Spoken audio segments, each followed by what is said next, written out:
Let's solve this question. A particle is thrown with a speed v from a point O at an angle theta with the horizontal plane, such that it passes through the point P at a height of 1 meter and horizontal distance 5 meter from O, shown in the figure. If acceleration due to gravity is g meter per second square, then the correct statement is N or R. Okay, there can be multiple correct answers to this question, so let's solve it. So हमें horizontal और vertical distance given है किसी एक point P पे, तो we know that we need to use our trajectory equation. So you can remember the trajectory equation or you can derive it also. So let's derive it here. In x direction, Vx is equals to V cos theta, distance is equals to x, and time is equals to x upon V cos theta. Okay.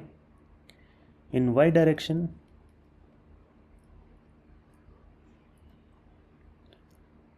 Vy is equals to V sin theta, distance is equals to y, acceleration in y direction is equals to minus g, and now we can use our uniformly accelerated motion equation. S is equals to ut plus half at square. So S will be equals to y is equals to v sin theta multiplied by t minus half gt square.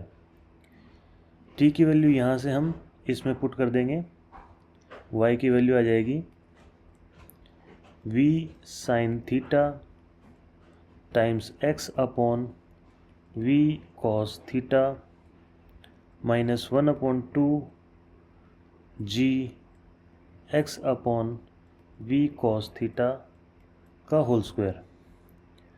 So y हो जाएगा हमारा v से v cancel, x tan theta minus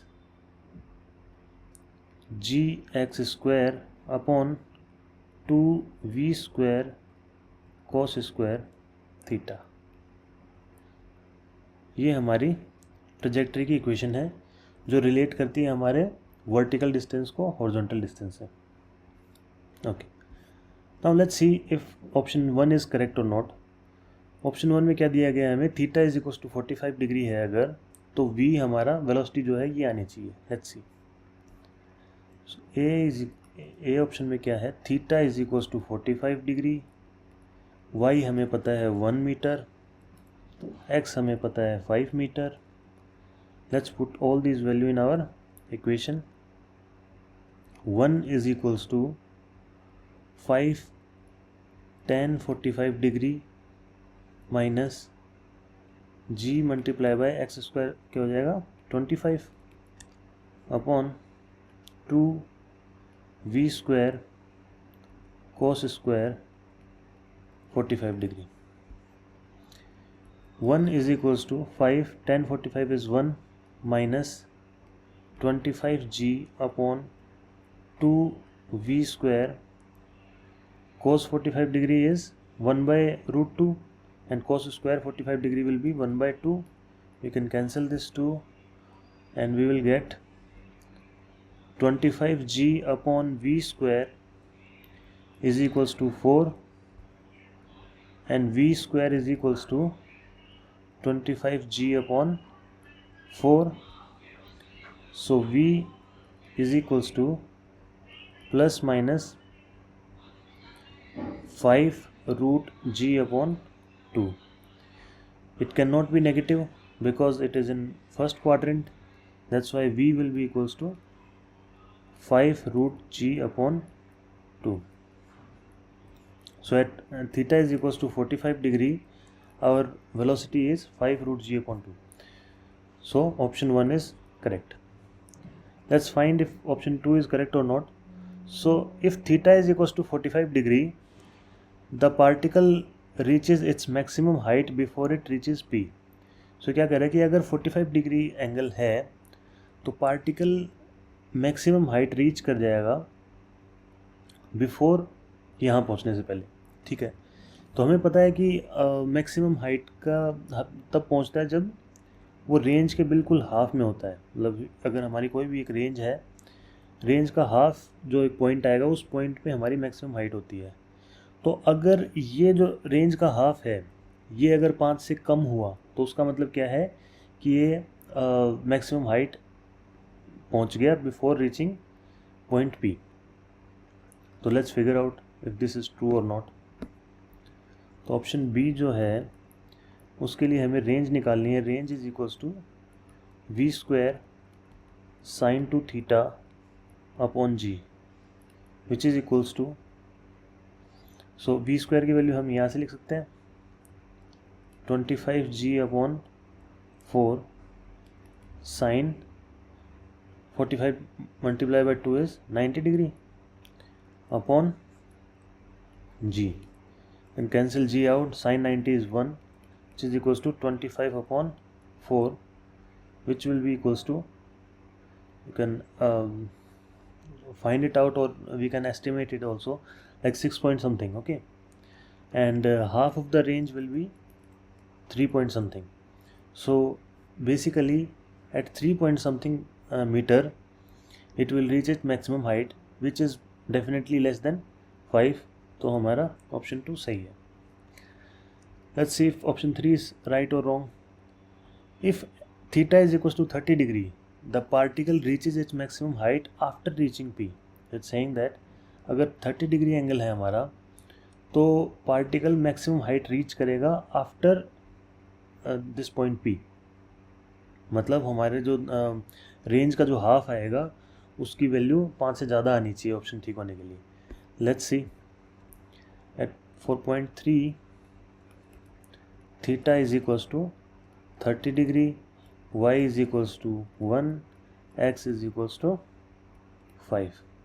Can use our trajectory equation x tan theta minus gx square upon 2v square cos square theta. So y is basically 1 is equals to 5 tan 30 degree minus g multiplied by 25 upon 2 v square cos square 30 degree. Okay, 1 is equals to 5 tan 30 degree is 1 by root 3 minus 25g upon 2 v square cos 30 degree क्या होगा under root 3/2 and उसका square हो जाएगा हमारे पास 3/√4। तो basically ये हमारा cos square 30 degree हो गया। You can use it here 3/4। So it will become 50g upon 3v square is equals to 5 minus root 3 upon √3।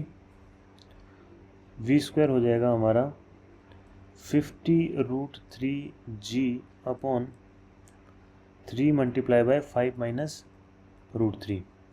ये हमारा v स्क्वायर की वैल्यू आ गई। हम यहाँ से रेंज की वैल्यू निकाल सकते हैं। रेंज हो जाएगी हमारी v square sine 2 theta upon g। V square की वैल्यू हमें पता है 50√3g upon 3 5 minus √3 upon g and sine 2 theta will be, theta is 30 degree, sine 2 theta is 60 and from g से g कैंसिल। साइन 60 डिग्री क्या होता है हमारा √3/2। तो रेंज क्या आ जाएगा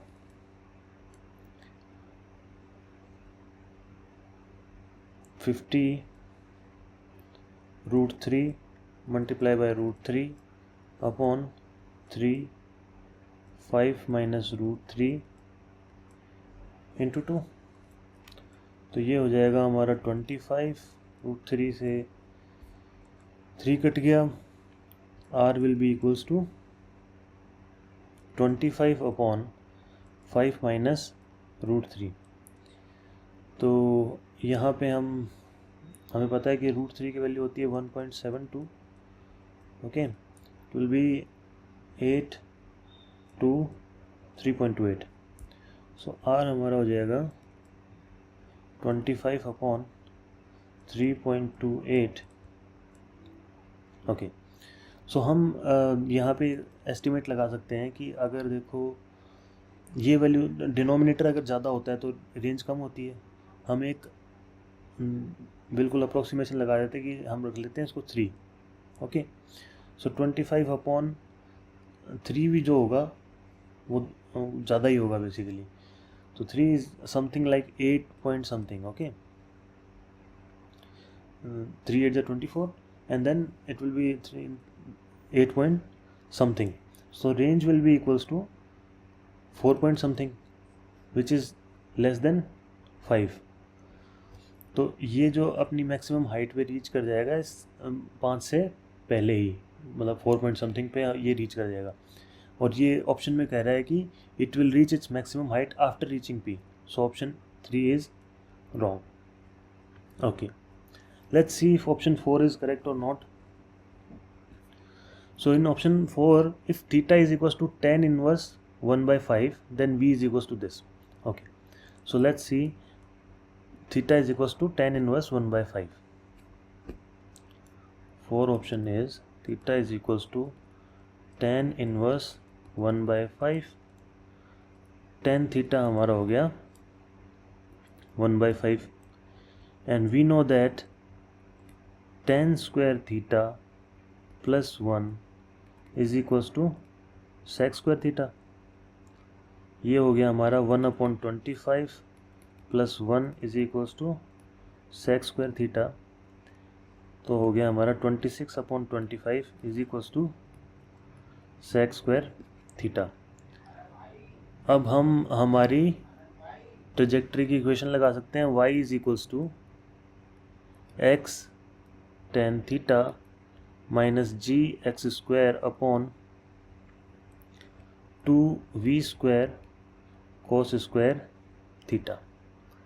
y is 1, x is 5, tan theta is 1 by 5 minus g times 25 upon 2v square, so cos square theta is 1 upon sec square theta, और sec square theta की वैल्यू हमें पता है 26/25, 26/25 cancel this out, this will be 13, this cancelled out, एक उधर ले जाएंगे तो 0 हो जाएगा। सो बेसिकली हमारे पास इक्वेशन आ गई 13g/v square is equals to 0। So v square is equals to 13g/0 which is undefined, okay, and option में हमें क्या दिया गया है कि v की वैल्यू ये आएगी, so option 4 is also incorrect।